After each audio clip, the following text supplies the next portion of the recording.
جلی تو نہیں، دبی ہے جگر کی آگ بجھی تو نہیں، جفا کی تیغ سے گردن وفا شعار کی کٹی ہے برسر میدان جھکی تو نہیں۔ اگر ہم اپنا ماضی دیکھیں تو ہمارے ماضی کا حسن یہ ہے کہ ہمارے اکابر نے ہمیں کبھی بھی بکنا اور جھکنا اور تھکنا نہیں سکھایا، بلکہ ہمیشہ اپنی منزل پہ نظر رکھتے ہوئے آگے بڑھنے کا درس دیا ہے۔ اسلام کے مزاج کے اندر یہ بات نمایاں طور پہ موجود ہے کہ اسلام اپنے ماننے والوں کو اپنے لیے جینا نہیں سکھاتا، بلکہ کہ اپنی زندگی دوسروں کے نام کرنے کا ہنر دیتا ہے۔ اور اس کا ضابطہ میرے رب نے کیا فرمایا؟ تعاونوا علی البر والتقوی، کہ نیکی کا کام جو بندہ جہاں کر رہا ہے یہ نہیں دیکھنا کون کر رہا ہے، کس مقصد کے لیے کر رہا ہے نیکی کا کام کب اس کا دست و بازو بن جائے گی۔ اور یہ ایسا عمل ہے جو ایک خاک کے ذرے کو وہ ستاروں کی بلندیوں تک پہنچا دیتا ہے۔ رسول پاک کے صحابہ پاک نے سوال کیا تھا، اللہ کے نبی ارشاد ہو، ای الناس احب الی اللہ تعالی، اللہ کے ہاں پسندیدہ بندہ کون سا ہے؟ تو میرے آقا نے معیار کیا دیا تھا؟ فرمایا انفعهم للناس، دیکھ لیا کرو بندوں کو زیادہ نفع کون دیتا ہے۔ یعنی جس بندے کا مزاج، جس بندے کی طبیعت دوسروں کو نفع دینے والی نظر آئے نا، تو سمجھ جانا وہ بندہ اللہ کے ہاں مقبول ہے۔ اور یہ دیکھنا ایک جملے کے اندر زندگی کو کیسے سمیٹا ہے، فرمایا بس یہ دیکھ لو دوسروں کے لیے کون جیتا ہے۔ اور میرے آقا کے اصحاب نے ہمارا مسئلہ حل کیا۔ حضور نفع دینے والے تو بہت سارے عمل ہیں، ارشاد ہو کوئی عمل بتا دیجئے جو اللہ کو بڑا پسند ہو۔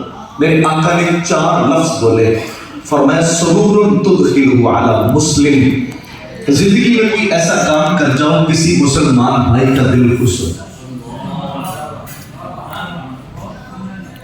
اور اس سے زیادہ جاندار اگلا جملہ تھا، فرمایا او تکشف عنہ قربہ، کسی کو دکھ میں دیکھ کے آنکھیں پھیر کے گزر نہ جانا، بلکہ اس کے دکھ کا مداوع کرنا، اس کی مصیبت کو، اس کی پریشانی کو حل کرنے کی کوشش کرنا۔ اور میرے آقا نے تیسرا جملہ فرمایا او تقضی عنہ دینا، کسی کو قرضدار دیکھو تو یہ نہ سمجھنا اس کی گردن جھکی ہے نا، مجھے تو کوئی غرض نہیں، فرمایا اپنا سرمایہ لگا کے اس کی گردن چھڑا دینا۔ اور میرے آقا نے چوتھا جملہ فرمایا تھا او تطرد عنہ جوعا، اگر کسی کو بھوکا دیکھو تو اس کے لیے عزت والا دسترخوان لگا دو۔ اور آج کی اس تقریب کو اگر ہم اس حدیث پاک کے آئینے میں دیکھیں تو حضور محفل پاک کا مقصد کیا ہے؟ ہماری اس محفل پاک جو کہ ذکر سرور کونین کے نام سے منسوب ہے، اس کی کمیٹی، اس کے معاونین، ممبران، جن میں نمایاں شخصیتیں محترم المقام عزت مآب سید عبدالسلام صاحب ہیں، بھائی محمد امین گولروی صاحب ہیں، اور انتہائی شفقتوں اور محبتوں کے قابل میجر محمد اعجاز صاحب ہیں، بھائی تنویر صاحب ہیں، بھائی وسیم صاحب ہیں، جتنے بھی احباب ہیں جن کا نام نہیں بھی دے سکا، وہ شریک سفر تو ہے نا، اللہ سب کو سلامت رکھے۔ انہوں نے اس محفل پاک سے ہمیں کیا دیا؟ کیا ان کی نمود و نمائش مقصود تھی؟ یا جس دور میں ہر بندہ اپنی روٹی اور اپنے بچوں کی مستقبل کا سوچ رہا ہو، اس دور کے اندر سرمایہ لگا کے، وقت لگا کے، جس بندے کو لوگ سلوٹ کرتے ہوں وہ دروازے پہ جا کے محفل کی دعوت دے کے اگر لوگوں کو اکٹھا کر رہا ہے تو کس لیے کر رہا ہے؟ انفعهم للناس، اس کے دل میں جذبہ یہ ہے ہم نے اپنے لیے بہت کچھ کما لیا، آج ہم کمائیں گے تو مخلوق خدا کے لیے کمائیں گے۔ اور یہ بہترین عمل، اور پھر اس محفل کی شکل میں ہمیں ملا کیا ہے؟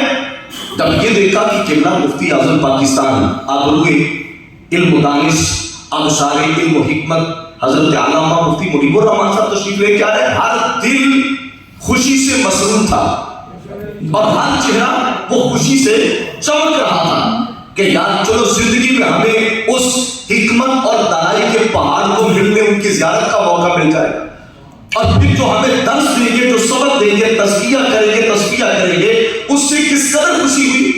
اور پھر دیکھیے گا یا کوئی کسی کو نوالا دے کے، کوئی کسی کی خدمت کر کے خوش کرتا ہے۔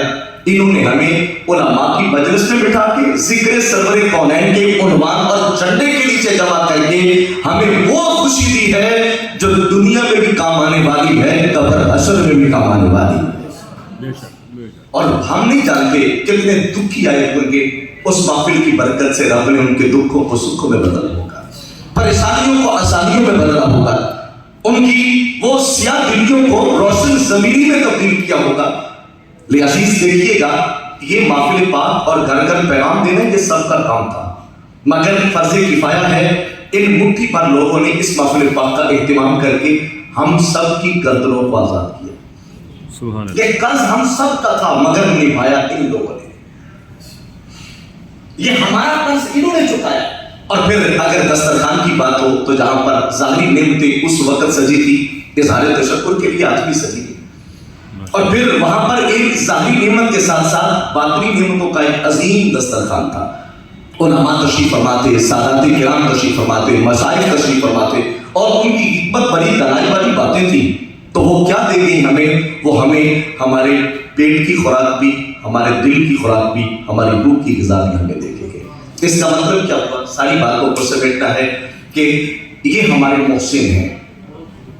یہ اس محفل پاک کا آج کا انعقاد اظہار تشکر ہے۔ حضور نے فرمایا تھا من لم یشکر الناس لم یشکر اللہ، جو بندوں کا شکر ادا کرتا وہ رب کا نہیں کرتا۔ حضور محفل کے بعد تو کوئی سلام بھی نہیں لیتا، پہلے دعوت دینے کے لیے دروازے پہ چلے جائیں گے۔ ہمارے ساتھ ہوتا ہے دن رات کسی سفر میں، جب تک محفل میں پہنچیں گے نہیں تو 100 فون آتے ہیں، حضرت کہاں پہنچے لینے کے لیے وہ 10 میل باہر آئیں گے، لیکن وہاں سے دروازہ بند کر کے سید اسد صاحب کہا کرتے تھے کہ ہمارا دروازہ گاڑی کا بند کر کے کہتے ہیں خدا کرے تیری مدد سید اسد۔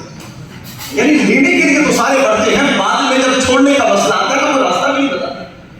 ٹھیک ہے جی، تو اس محفل پاک کا یہ آج کا جو انداز ہے یہ بالکل منفرد ہے، اور اس پر میں ساری انتظامیہ کا، احباب محبت کا، جو علماء مشائخ محفل پاک میں تشریف لے کے آئے تھے ان کا بھی شکریہ ادا کرتا ہوں جی، میں عرض کرتا ہوں، اور جو آج بھی تشریف لے کے آئے ہیں ان کا بھی شکریہ ادا کرتا ہوں۔ اور بالخصوص آج جس طرح میجر صاحب نے اظہار محبت کیا، اللہ کی توفیق سے میرا جنم دن بھی ہے، تو آج کی اس محفل پاک کے 2 عنوان ہو گئے، اظہار تشکر بھی، بلکہ وہ بھی اظہار تشکر ہے۔ بس معاف فرما دے اللہ تعالیٰ، جو زندگی کی چند سانسیں ہیں وہ اللہ تعالیٰ دین کے لیے قبول فرما دے۔ ہر سینہ نشیمن نہیں جبریل امین کا، ایک بات کا یہ شعر کر کے میں اپنی بات مکمل کر رہا ہوں۔ ہر سینہ نشیمن نہیں جبریل امین کا، ہر فکر نہیں طائر فردوس کی سیاد، فکر خدا داد سے روشن ہے زمانہ، آزادی افکار ہے ابلیس کی ایجاد۔ آزادی افکار سے بچیے گا، اپنے اسلاف، اپنے اکابر اور اپنے اساتذہ کی دی ہوئی منزل اور روش پہ رہیے گا، دنیا بھی بہتر ہو جائے گی، میرا رب آخرت پہ بھی سرخرو فرما دے گا۔ وآخر دعوانا ان الحمد للہ رب العالمین۔